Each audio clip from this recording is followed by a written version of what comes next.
Hey guys, welcome to the Big Blue United podcast. My name is TJ. I'm here with my friends Colin and Dan, and we have a very special podcast today. And I didn't tell you guys, but this is actually our 50th episode. Oh, Isn't that cool? Yeah. Really? Holy cow. 50th episode, yeah. Huh. Time flies, baby. I know, right? Wild. I actually thought it was more for some reason at this point, but well, So Well, that means before- we have like 45 hours of Dave Gettleman talk on the internet forever. minimum. and we have to stop. I mean, I got a lot more material stored up. We got to get it out. During the off season, we're gonna do some Gettleman review. I know Dan's aching for it, so there's no way we're not gonna do it.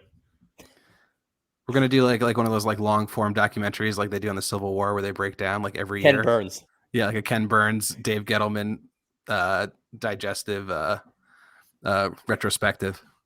Break down every pick he's ever made and every trade he ever did. At least 18 hours long. Yeah. In itself. Yeah, the trading probably won't take too long, I wouldn't imagine. It'll be a pretty quick segment. Colin, thanks for coming back to us. How was your tour? And I said before I was going to apologize to your mom for all the jokes that we said about you last week. Kathy, I'm sorry. It's funny because anytime one person isn't on the show, the one person who's missing gets made fun of. It's just like a prerogative. Has to happen. I mean, that's like the nature of being friends for so long. It just has to happen. Yeah. No matter what. Yeah, the trip was cool. It was a nice little short jaunt, a little 4-day thing up the mid-Atlantic coast, if you will, the corridor there.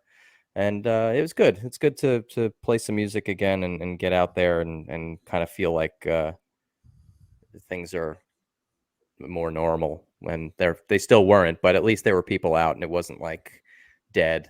It was cool. Mm-hmm. So it was cool to be in a van for a couple of days. So good to be back though. I missed my bed. Yeah, I bet. Oh yeah, have we ever mentioned that you should go on Spotify and listen to "Don't Panic" by Next Cars? No, we have not. That. No, that's the name of Colin's band. They're like a cool kind of punk band, pretty classic kind of style. You should check it out if you're into that. And even if you're not, I would say check it out. I guess at some point we can probably play some of it on the intro or outro of the show, and I just have not even thought of it until now. Oh, so wait. So when I suggest that the intro or outro music could change, that's absolutely out of the question. But if it's your band, then you're okay with it? Well, am I going to sue myself? No. That's the only reason we haven't done it. There's I'm not pretty sure we enough can play audience to anything. sue us. Yeah, exactly. It's one less thing to worry about, Sure. I guess. I mean, we're big now. We're big. Colin, where did you rock the hardest on this tour? Rock the hardest. You mean what the best show was? Yeah, I mean, you could have had a bad show, but you could have rocked really hard. But I think it's a totality of the circumstance type thing. Yeah, I think the last night was the best in Philly because the venue was great. This place called Kung Fu Necktie. It's like a really Dan, you know about it a little bit. It's kind of a throwback venue, very good setup. A lot of like mid-level bands play there, and it's just it was like a last hurrah of the whole tour. The funniest thing about the entire thing, I have to just dig into it a little bit. We toured with this band. Hopefully they won't ever hear this. They're like a bunch of older guys who it seems that they were going on vacation to go on a tour. Like one guy was 57 years old, and it's like, and they were pains in the ass. They were rookies. They didn't know what was going on, but they were older than us. So it was confusing. It's like, you don't know anything about anything, but you're on vacation, you're staying in hotels every night. God forbid you sleep on a floor. And they were nice enough guys, but it was just like, this is the How most did they bizarre. jam you up? Not wanting to take equipment anywhere. We were supposed to have like deals of like, you take a guitar cabinet, we'll take hardware for the drums. And by the time they got to Philly, they're like a DC area band, and they hardly wanted to bring anything to Philadelphia at all. Thankfully, we had a friend, this guy Eric at Creep Records, who has a drum set in the actual record store, and we went over and picked up the drum set because we didn't bring a full drum set with us because that was part of the whole deal. And they just didn't bring anything. It's just very strange. And it was fun, though. Like, they were good guys, and they're very appreciative. But it was like they clearly had never done it before. And it was like, we've got to get away from our wives for a couple of days and let's go. And they're a decent band too. So it was interesting, but yeah. Good Nobody time. wants to get jammed up, man. Nobody wants that. Jam was up till fun. next week. Yeah. Yeah. All right. As usual, guys, follow Big Blue United on Facebook, Twitter, Instagram. Give our brand spanking new Twitter handle, BBU Pod Boys with a Z on Twitter a follow. Don't forget to download the DraftKings app. And we also are wearing these sweet threads that we got from Western Rise. I got my shirt on. I know Dan's got the shirt and hat. Colin's got the hat. I don't know about you guys, but Western Rise was my favorite sponsor we had last season. And that shirt they gave me is still probably my favorite shirt I own. And the new stuff they gave us is equally awesome. I just like, for someone who doesn't really spend a lot of money on clothes or kind of care about that sort of thing, to actually own quality t-shirt and long sleeve shirt that they send us is awesome. And also it's like very fitting if you like to drink a lot of beer and have a nice gut going like I do. Yeah, I was gonna say your shoulders look pretty swole in that shirt. Yeah, right. It's just a nice fit, I don't know. The khakis that I got the last season. The chinos. Yeah, the chinos. I wear them. I'm not even just saying that. I wear them all the time. They're like some of the most comfortable pants I wear. And we got some shirts and the hats this time. Hey, just keep sending pants. Love pants. You know what I noticed about those chinos is that they afford guys, pretty much normal human men that have like thighs maybe wider than someone's wrist. Yeah. Some leeway. There's like extra reinforced crotchal region. Yeah. With some extra fabric there. I mean, I can't tell you how many times I've popped the seam in the grundle region of my pants just from like tying my shoes. I don't think that could happen with these pants. Definitely not. Which is a lot of integrity. One of my biggest complaints, I was actually just talking about it last night. I don't know if they make jeans. I'm not sure if they do that, but I would love to know. I think it's like that hybrid fabric that and here's my problem. I want regular jeans. When it comes to jeans, I want the old school style, non-stretchy. And all the companies all they make are the stretchy stuff now. And what's funny is these pants are the stretchy version, but they did it in a way where it's like, I don't know. I don't mind it. It's because I think the stretchy gets stretched out and it doesn't go back. And these pants kind of, they're like rubber bands that go right back to it when you give them a wash. So yeah, great quality stuff. It's certainly a premium product. Yeah. I mean, they're like, designed to be tough. And it says, honestly, on the shirt, it's like you don't need to wash it all the time because it's designed to kind of be worn a few times before you even have to wash it. So I love that. And I think for, any guy who isn't really into doing laundry, that might be a positive for you too, which is, I think, most people that I know, or anyone in general who likes to do laundry. Nobody. No. Nobody. Actually, I don't mind doing laundry. I'd rather pass away than fold it and put it away. Oh, yeah, sure. There's a big pile of laundry on my bed right now, actually. I'm a pile boy. Piles everywhere. Yeah, I've got a chair next to my bed. Just put it on the pile. So, yeah, guys, definitely check out Western Rise. It's westernrise.com. Some great clothing. We're really appreciative of them sending us some more stuff this year because having quality clothing is excellent to say. Because you don't want to see us doing this pod without clothes on. Trust us.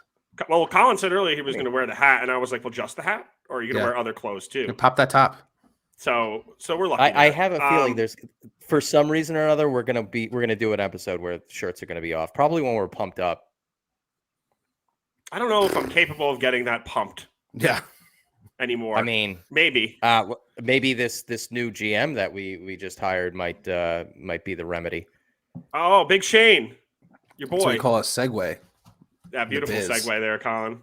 Did you think about that before or? No. I mean, I'm pumped. Just came to you. It came to you. All right. Yeah. Well, obviously, Joe Schoen has been hired as the new GM of the New York Giants to replace Dan's, Colin's, and I's favorite NFL GM of all time, Dave Gettleman. I'm very happy. I don't have so much to say because we haven't seen a lot of what's coming, and he's been on the job for a day. But I mean, in terms of just where we're at right now, you have to be pleased. I mean, Dan, how do you feel overall about this whole thing and his hire? I mean, I'm ecstatic. Anyone that we interviewed in this process, I would have been pretty pumped on because it all would have been, 1,000% on return on investment compared to what we had with old DG. But Shane was perhaps my top choice all along. There was a little while where I think something about Adam Peters was pretty exciting, but digging in, I feel like this is easily the best choice for the Giants and the team where we're at now. According to reports, this is Shane's dream job to rebuild the organization basically from scratch. And he gets to do so with an organization like the Giants, one of the oldest teams in the league, in the biggest market in the country. And I think based on his history and what he's done at previous stops, building the analytics department in Buffalo, the 360 experience he had, not only building teams through the draft and free agency, but also, working as an executive against the cap is all going to come into play. I think some of the other executives might have been stronger in certain areas, but I think he's the most well-rounded candidate. He's young. He's extremely handsome, which I know we talked about hot coaches last episode, but we got a hot GM to start with. Damn right. If we have two handsome guys running this team, talk about Western Rise. Yeah. How about Eastern Rise? Yeah, Northeastern Rise. Rising in the Meadowlands. I'm just stoked. I'm really excited. And now, we tweeted it this weekend, but watching the playoff games this week, I just felt, first off, this is going to sound insane, and it probably is, but like just walking around the house, like chasing after my kids, your mind wanders. You have 12,000 to 20,000 random thoughts, and mine were probably like 10,000 a day of like the Giants. Instead of thinking about the bleakness and never-ending sadness that we had, I had like a positive outlook. So my day was happier. And then watching the playoff games, they were obviously incredible, and we'll talk about them later. But instead of watching them and being like, this is something I can't ever have, like none of this will be for us, now I have some optimism, thinking that maybe in the not so distant future, we'll have an interesting competitive team that we can watch in a game of consequence. And that's really, it's so totally different. And I'm feeling pretty good about the whole thing. Yeah. I mean, I think the three of us have been kind of in lockstep the whole time, with who we wanted the most. And it seemed to be Mara and Joe Schoen. No, the three of us here. Mara's been sitting in timeout with the dunce cap on, realizing that it's time to change. So that's what he's been doing. I don't know.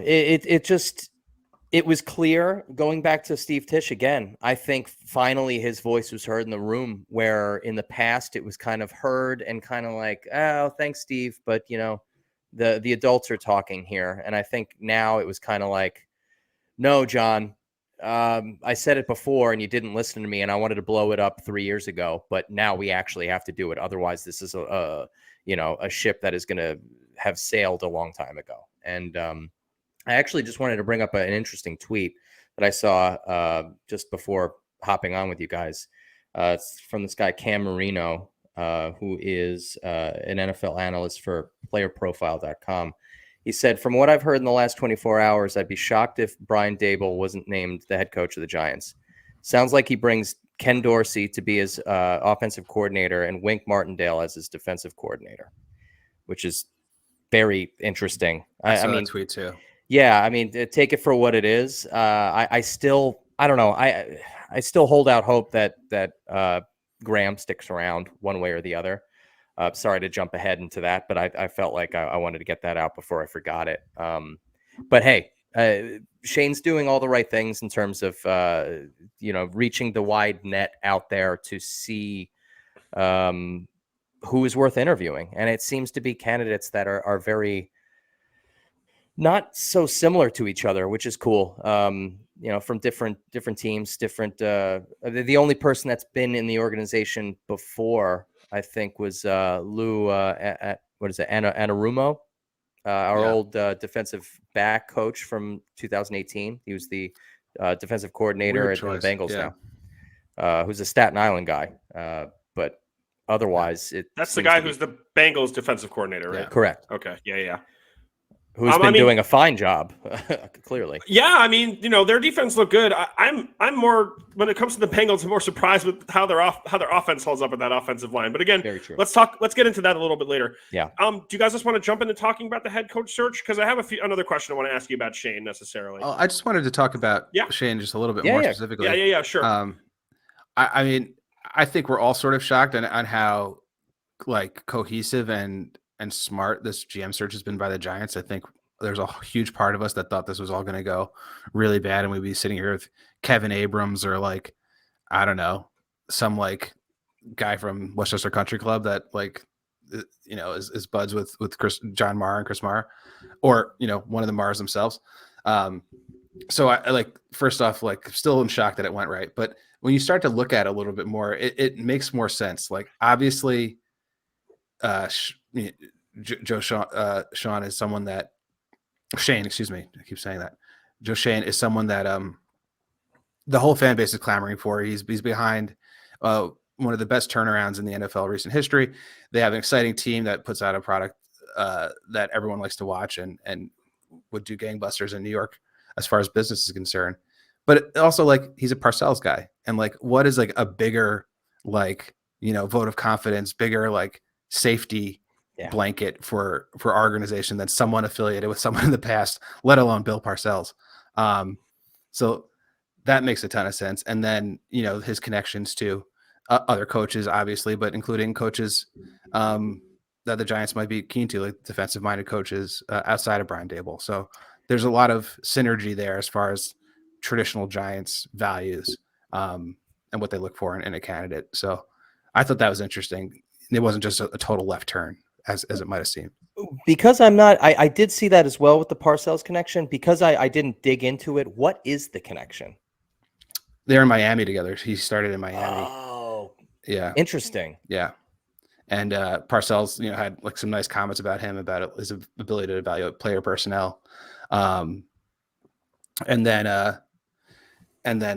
obviously he went on to Carolina where he met Bean and was like a regional scout there or something like that. And sort of worked his way up. And when Bean got the job on the Bills, he brought him along as his assistant. So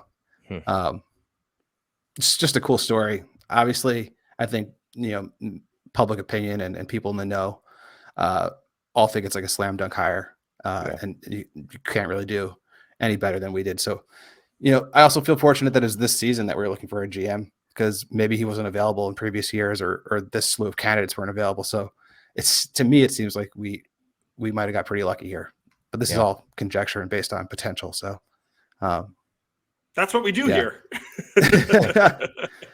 But I wanted to ask you, obviously we'll get into the head coach in a minute. But in terms of other things that you want to see him do when he comes in, is there anything specific that he really needs to get on right away with this organization, you think, Dan?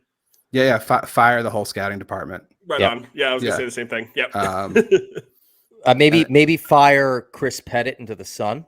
Just blast him up. I forget whose podcast I was listening to. It might have been Talking Giants, but I think it was Bobby Skinner, who basically was just hearing that, you know, from people who have left in the coaching positions, it's just like the guys in that building don't leave. Once you're hired, you're there for a really long time. So I'd have to definitely agree with you, Dan, that come in, clean house. I mean, obviously evaluating the roster is huge because they're in cap hell. So that's another big one for me. And then, I mean, one other thing I was reading that was interesting is when they came to Buffalo, they really had no analytics department at all. The Giants have tried to build one, but I hope that they can come in and kind of bring this team into the current century and the current state of the football. computer guys? Yeah, update the software, guys. maybe. Let's get that going. You know, teach them some hotkeys. Those are all things I hope that Shane can come in and kind of fix immediately. Kind of first things on the bucket list. Did I miss anything, Colin? There? No, I mean, I think it's, and I'm leaning towards thinking that it's actually going to happen. But I think Mara's going to give him the opportunity to get rid of some of those old loyalty. What do you call them? Legacy dudes. Legacy. That's a perfect way to say it. Yes. And geriatrics. Actually get rid of them. Yeah. He'll probably slip a list across the table of the no touching guys. Like you can't. He's not going anywhere regardless. But I think there's going to be a wide array of people that are not going to be around much longer. Yeah, they don't have to fire him. They can just like move him to the basement, like in Office Space when they put Milton in the basement. No staplers though for any of them. They wouldn't know the difference. Do you guys remember? I think I brought this up in a podcast like a long time ago, but there was the Giants sometimes do like this path to the draft thing where they show like the process like in the off season of picking teams. And I think this was probably like in 2018. Not totally sure, but they were. It was like a big event. They got iPads for the scouting department, and they're handing them out in like this big conference room. And these guys, man, they're like, "What? What is this? This is like 2018." And they're like asking like the interns like how to turn it on and like Oh my how God. to like use it, and like the internet's on this, and they're just like, this explains a lot. Jeez. It reminds me. Have they been drafting up like a legal pad? Dude, for I the said, past, like, quite 100 literally. years? Did you see that tweet where they put the side to side shots of Yes. the Bills war room versus the Giants war room? And it's literally like Gettleman and like two dudes with like a stack of papers and a phone, and then like a room full of computers and like 50 guys in suits like working hard. Well, That that's says a a lot. give and take, though. You don't need 50 guys in that room, in my opinion. That's a little too many cooks in the kitchen. Yeah, but if you have 50 guys scouting the entire country and you value what they say Fair. because they bring something to the table, yeah, you want someone that, who knows, someone's available in the 6th round that you don't know a ton about. sure. Maybe this guy that like went out to the middle of Idaho can tell you something about him to give you some confidence. I heard that Joe Schoen will not move a guy up or down the draft board unless every single scout is in attendance to do it, and the whole team. Really? Yeah. So maybe that's what that is, That which must is be it. cool. I mean, Does that sound like a guy that would trade the top 3 wide receiver in the NFL just without calling more than one person? Of course not. It sounds like someone who values the opinion of the people that are in the organization, and not it's just going to override, the hard work that people have put in. It's crazy. Thank God. I'm very happy right now. It's been so long since I've been happy talking about the Giants. I love coming on this pod and kind of just talking to you guys and being negative, but now being positive feels so much better, It's going to be euphoric the day that we're inevitably still going to be doing this, where like a couple of wins start happening out of nowhere. Just a couple. I'm excited. I feel like when we had wins, they came out of nowhere in the past like 4 years. Like we're going to start having wins and we're going to know why, because the team is going to be good. It's not just going to be sneaking it out in the last 2 minutes, either winning or losing in the last 2 minutes every single time, because you It'd can't be nice put a to put a complete game together. beat down on someone. Oh man, Oh, I'm looking forward. Remember to those? it. Yeah, I don't think we've done it. We haven't had a beatdown in like 15 years. I was watching a lot of Eli Manning era, highlights from the past on YouTube recently, just to get myself a little amped up, about the future. It's fun to watch. You should do it too. I recommend it to everybody. If you forgot about some of those plays. Yeah, Brandon I've Jacobs watched a little highlights. bit here and there, and it's shocking that it's funny because I see it and my brain remembers it, but the other side of my brain is just like, but we were good. When was that? It happened. Obviously, the biggest thing to talk about, other than Shane, is the head coaching vacancy. And I know we touched on it. So obviously, let's just start talking about Daboll, because he seems to be kind of the guy we're all going to look towards. He has the, only guy to come in for a second interview. I don't know if he came today or if it's tomorrow. Because I read it both ways. Yeah. Cool. That gives him at least another day to cough, what is probably the most heartbreaking loss you could ever have, to then come in to like a huge interview, the biggest interview of your life. So I'm happy to give him a day to at least decompress there. But anyway, I basically just want to ask you guys, if he gets hired, are you happy, or do you have any concerns, Colin? Absolutely happy. I think the job that he's done helping to develop Josh Allen has been incredible. I think their play call choice, his play call choice is very succinct and very geared towards the personnel that he has, which is incredible. You call plays that are predicated on the kind of players that you have. That's mind-numbingly obvious, but we've not done that. And he's different with it. He shakes it up. I mean, he has he had a mobile quarterback. We, regardless of what you think about him, have a mobile quarterback. And I think a lot of the same kind of ideas can be used here. And I just, don't forget too, he's a Canadian. Is he? Yeah. He was That's born cool. in Ontario. I mean, he grew What up does that mean, though? Yeah, he grew up in the Niagara Falls area, but he's basically. Well, he grew up in New Canadian. York. He was born in Canada. Yes. He is Seneca, New York. I mean, he's a Canadian. So he can never be president. Yeah. Anyway. Dan? Yeah. I'm saying, no, Yeah, he was born in Canada, but he grew up in New York. And it doesn't matter. Yes. No, I figured you'd take that and start talking about him as an offensive coordinator now. Yeah. I thought you were challenging me on No. Canada. I will say he did. He played at University of Rochester, which was a school that I think wanted me to play football there, but I said no, I shan't. Oh yeah. Yeah, they accepted me, and my grades are definitely not good enough to get in there. So it must have been the talk I had with the grasping coach. at straws. I mean, I don't know why else they would let me in. DiMatteo probably. Oh, I mean, I spoke with the coach. Anyway, I like it a lot. He's, from everything I heard about how he is with players and how he is in the locker room, he seems to be a guy that knows how to get the most out of his players, knows how to relate to his players and speak to them as equals. I think he's paid his dues as far as experience. It's not like he's, this like whiz kid wonder guy that's 32, which I don't think the Giants would go for as a head coach. Seems like he's earned the respect of everyone that he's come in contact with and on the various teams, coaches and players alike. That first drive on the game last night against Kansas City, where they just marched down the field, it was like an 8-minute drive, scored. Just everything was clicking. That's the kind of play calling you dream of. And if you look around the NFL, there's not a ton of other teams that offensive run better than theirs do. Obviously, Josh Allen is a singular talent, and they drafted well and have interesting players at the right spots, but they're also ultimately maxing them out, like Colin said. So he's a great candidate. He's my number one choice, especially out of the people that we're interviewing right now. And I think from all signs that it seems like they had that first initial interview, virtual interview over the weekend. And they're getting him in as soon as possible. This week, they're probably going to interview a few other people, but he's got to be the leader by consensus. I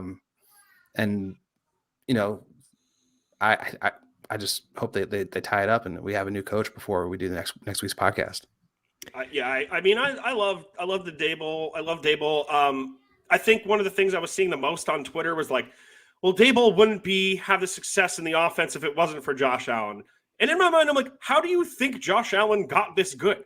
He came out of college, like essentially, everyone saw what an athlete he was and the skill set he had, but essentially people were saying he was a project player. Yeah. So he comes out and Dable brings him to the point where he's at, or at least has a great deal to do with it, you would imagine. So that was just like a crazy thing for people to be saying to knock on Dable as a head coach hire for me. If you want to have any concerns, the only concern really I have is that he has never been a head coach before. And just coming out of like this Joe Judge, bad taste in your mouth sort of thing, and with McAdoo as well. And I Dan, I know I just saw you shake your head, but there is a little bit there that you should be a little worried about, just because sometimes guys come into that position and they aren't prepared for it, or they aren't prepared for kind of the subtleties and sort of, aspect of dealing with the players that I think, they might have expected when being a coordinator. Being in charge of something is different than being second in command of it. Sure. And if you've ever been involved in something like that, you know that firsthand. But yeah, go ahead. I was just going to say he passes like a simple personality test. Like in the interviews I've watched, I compare it to the interviews I've seen of Joe Judge and Shermer and McAdoo alike. And there's something very detached and like unrelatable about those guys. Mm-hmm. Whether they're putting on a front or trying to, act as if they demand the respect that they need to be a head coach. He seems a lot more personable, a lot more, on the level. And I just think his ability to relate to players in this day and age is going to go a long way. And I out of the, the people we've had experience with previously on the Giants, I'm not talking about the people that we might be going against for this coaching round. I think he has a great shot of being, a strong leader in the locker room and maybe more of a player's coach than anyone else we're entertaining for this round of interviews. Yeah, I agreed. I said it on Twitter too, and I was like, if it's Dable or if it's somebody else, I am happy to go with whoever Shane decides on. And I think, we wanted the Maras out of the decision-making process on all these positions and all these guys, and now we have it. And I don't think we should necessarily go out and be trying to go against whatever's going to happen. I want to see it. I want to see what Shane wants to build. Ultimately, it comes down to him. So I'm just looking forward to hearing who gets hired and then hearing what work they're doing to make this team better for us and for all the fans. Yeah, I agree with that. I mean, he's just such a clear number one, though, that I have a hard time, especially the outlier guys that you're hearing about coming in, like the Dan Quinns of the world. Ugh, I I want disagree with nothing to that. do with that. I disagree with that completely. Oh, I don't really want anybody like that. I don't want to retread. That guy was not. I mean, he got to the Super Bowl, but he didn't inspire me whatsoever. I'm just saying that he got to a Super Bowl. He was head coach of a team who had a quarterback who won an MVP. He has head coaching experience. Those are all huge positives. I mean, he took a Cowboys defensive unit that was atrocious last year and turned them into a top 3, top 5 unit this year.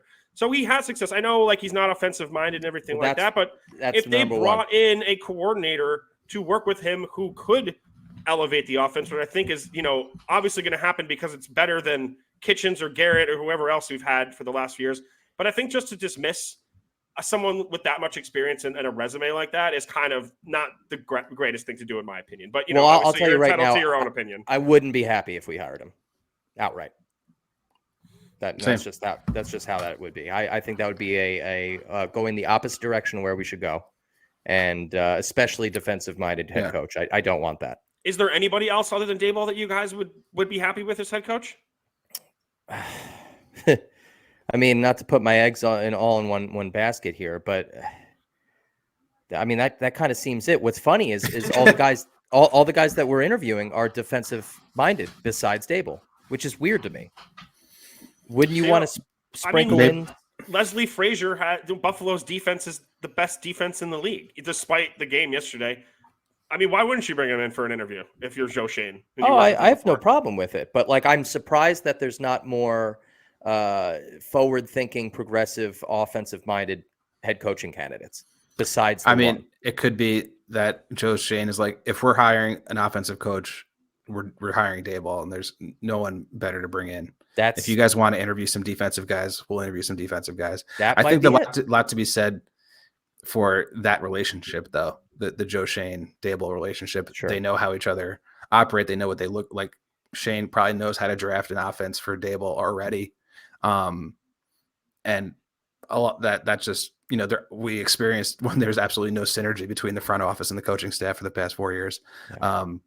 I think that'll go a super long way. And I think we should address, I think Brian Flores is probably like the second coach that everyone wants for the team. I think generally speaking, people will be hyped on him.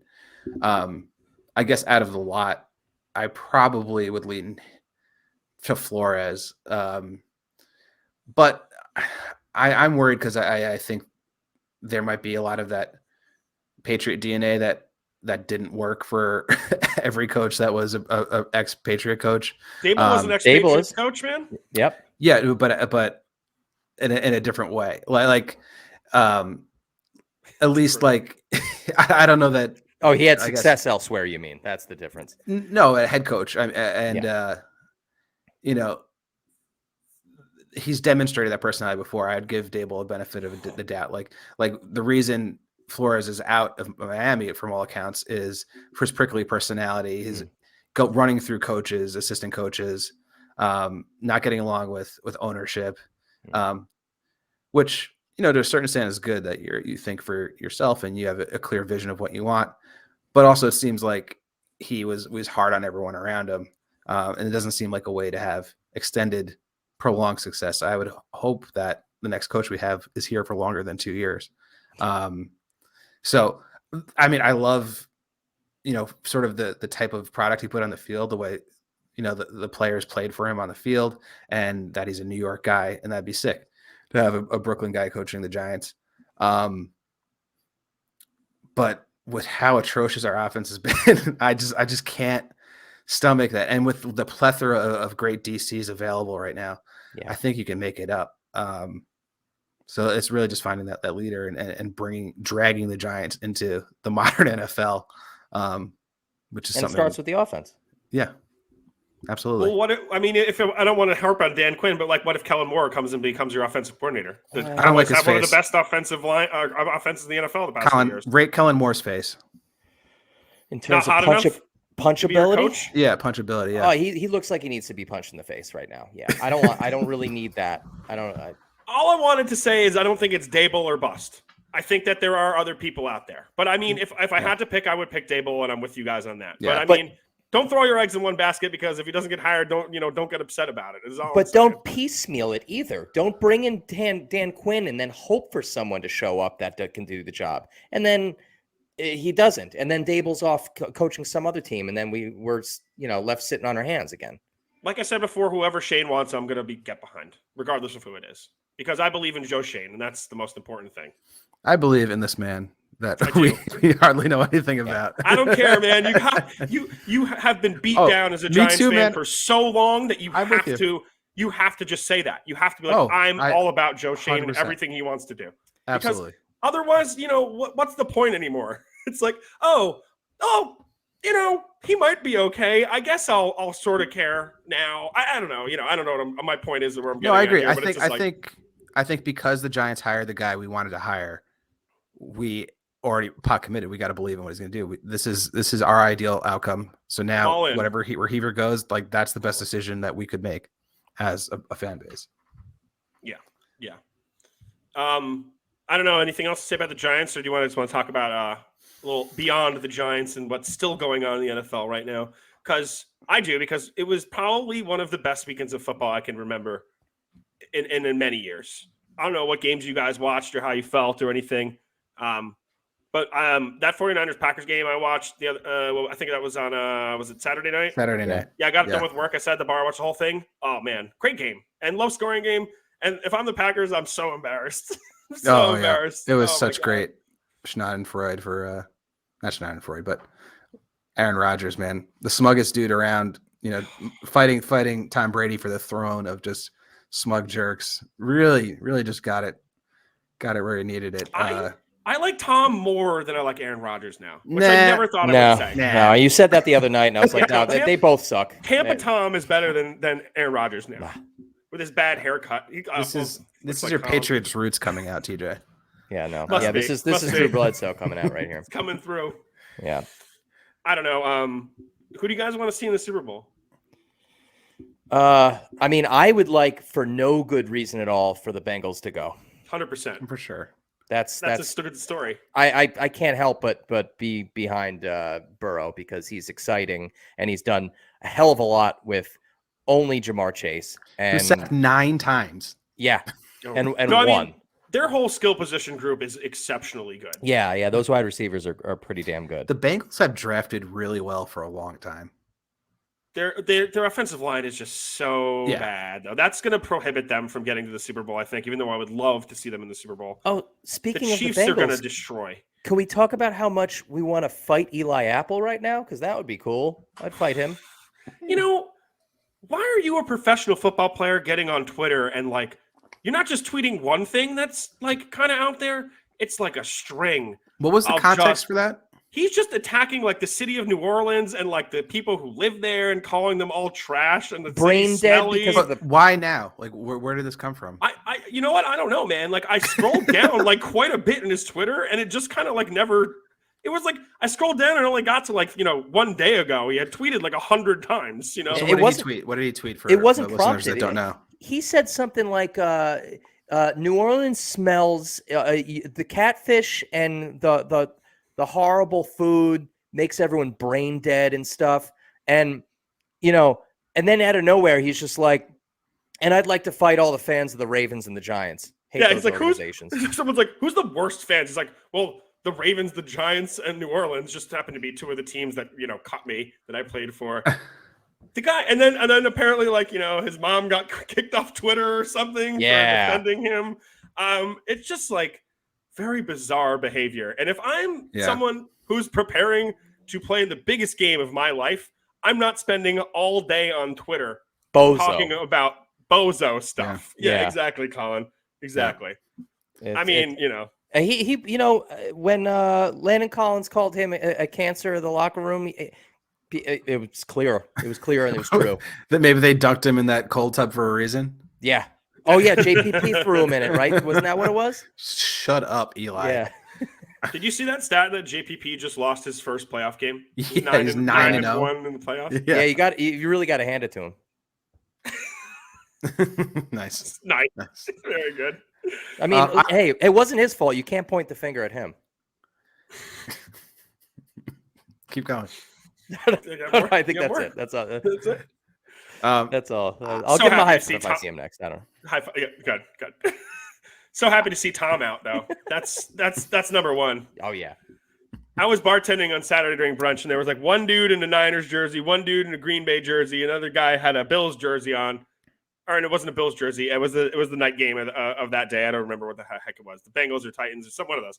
Anyway, we all end up like cheersing, and I just go, "Hey guys, to whoever knocks Tom Brady out of the playoffs," and we all cheers. We're all rooting for different teams. So the hatred of Tom Brady brings all football fans together. Absolutely. Oh, Even though I just said that I didn't hate him anymore, but whatever. Well, he's pulling that inconclusive. Oh, I don't know. That I might be done. Baloney that he's been doing for the last 12 years. He might not come back. Yeah, That's because he has to set up his triumphant like montage YouTube video that's going to come out where he's like, "Yeah, let's go, yeah." When I saw that, there was like Tom Brady drops the trailer for the playoff game. I'm like, is this something that football players do now? Is this going to be like something that every football player is going to be doing in the future? I got to watch 12 trailers to a Giants game. Kadarius Toney's 2-watch trailer to the Giants game, or what? I'm starting to think that was probably not a good pick. Starting? I want to recut the Tom Brady like motivational like playoff videos where he's like pumped up and like at the end just cut to him making out with his son for like on loop for like 5 minutes. Yeah, let's go, and then just him mouthing his son. Get that viral. Oh. Back to the playoffs. I don't. You know what? I never like hated that. It's like it's just like What? he loves his kid. I think No. you Like, wish he, like, you were made his out with kid. his kid. I think you were jealous of Tom Brady's son. They peckered each other on the lips. They didn't. That was a long smooch, dude. That wasn't a hello goodbye. That was a let's pause lip to lip for a couple seconds. There. At least 15 seconds. I don't While know. he's oiled up, he's probably got a Western Rise going.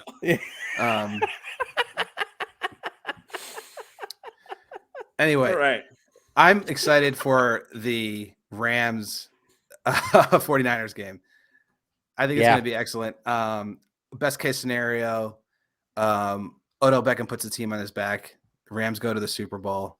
Cooper Kupp can't play. Odell gets MVP of the Super Bowl. Oh, Jesus. But I think that game is going to be incredible. The games next week are going to be great. Just for quality of the sport, I think. Let's see if Jimmy G doesn't throw the game away. That's the whole thing. You mean Jimmy Garbaggio? Yeah, exactly. All he has to do is if he doesn't throw a pick, they could definitely win. He doesn't have to do much. 4 picks. He doesn't have to do much. I mean, he threw a pick last game and they won, but He stinks. the Packers have a great offense. The Rams have a great offense. The 49ers have an excellent defense. So it's going to be a great game. I hope the Rams win personally because I don't think Jimmy G deserves to get a ring where I know he already has 2, but he doesn't deserve to get a ring as a starting quarterback because he's not good enough. No offense to the rest of the 49ers team, but, come on. Hey, Matt Stafford deserves a ring so bad. Oh, yeah, that's true. I'm very happy for him, too, because he's been such a good quarterback for so long, and he's just wasting away in Detroit. And he had talent around him there, too, but, like, awful organization. So it's nice to see him have some success now. But I wanted to say, too, and I don't know why I'd never really noticed him, but I guess he's come on this year. But that Van Jefferson, the wide receiver for the Rams, he's great. I love watching that guy play, and he's like a third, like you consider him like the third wideout, right? Or he's even fourth, depending. He's third now. Yeah, I guess now, but like he makes plays like oh yeah, like he's a great around prospect. to him. Oh, it's great. And you know what? I do have to say too, I'm very happy to see Odell fully embracing it's okay that I'm not the number one. I'm very happy to see that because he's finally on a team that's good, and there's no room for him to bitch and moan, basically. I don't know. He I guess was we'll so see clearly the number one part of our entire offense on the Giants. Like he was the number one. I don't think you Well, yeah, I aren't don't the know. number one wide He receiver. could have if you- easily went there. What? I mean, I don't think it necessarily the number of yards you have connotates if you're number one wide receiver. I mean, No. Cooper Kupp's not necessarily playing on the outside all the time. Like, I mean, I don't know enough in depth about their offensive scheme to kind of maybe comment when I'm about to comment, but you know, Odell could be lining up on the outside a lot more than Cooper Kupp does. It would seem anyway from watching the game. So I don't know either way, but I think Colin means like number one option. He's Yeah, matured. yeah. He's definitely matured. You can tell. And I Yeah. think he's happy. And his post, I saw his post game, Locker interview room? on the field. And I was like, not in the locker room, on the field. I was like, this guy's not saying anything wrong. Like, he never really did. People just gave him a bad rap. That's it. That's it. Yeah. No, he was throwing down in the locker room. He did like this 2-minute long dance I in the saw locker that. room. Everyone was That's crowded great. around. They're With, having a Von blast. Miller. He always liked to dance and stuff at his warm-ups. Of course. Nothing. That's why people don't like him, and there's no reason for it. Just because you're dancing in the pregame. It's not like you're Juju Smith-Schuster, Act like you've been there before. Well, whatever. it's the racist boomers in the country that just hate him. That's all it is. I don't know. I don't care about those people. I think Odell. I wish him all the best. I hope they win the Super Bowl. Yeah. And you know what? I want to say one more thing about Stafford too, because I saw a thing where Stafford had said all he wants to do the rest of his career is play in a meaningful game and make meaningful throws and win. And he's doing And it. I'm just like, he didn't even say win a Super Bowl. He's like, I just want to go to the playoffs and win a game. So good for him. Yeah. I'm happy for him. Anything else tonight, guys? No, I think that's good. I mean, we're looking forward to this weekend very much. I mean, I watched plenty of this past weekend. I mean, I forget how this past weekend is it's probably my favorite weekend of football the entire year. The AFC and NFC championship games are great, but this past weekend is, I think, the pinnacle of it. I don't know. I really enjoyed Wild Card Weekend too because there's so many games. But this weekend was incredible. Totally agree. Yeah. So many good games. So many good games. And thanks for listening tonight, guys. Again, please subscribe to Big Blue United on Facebook, Twitter, Instagram. BBU Pod Boys with the Z on Twitter. Download that DraftKings app. And don't forget to hit up westernrise.com. Check out some new threads. Grab something sweet for yourself. Thanks for listening, guys, and have a good night. Treat yourself. Peace.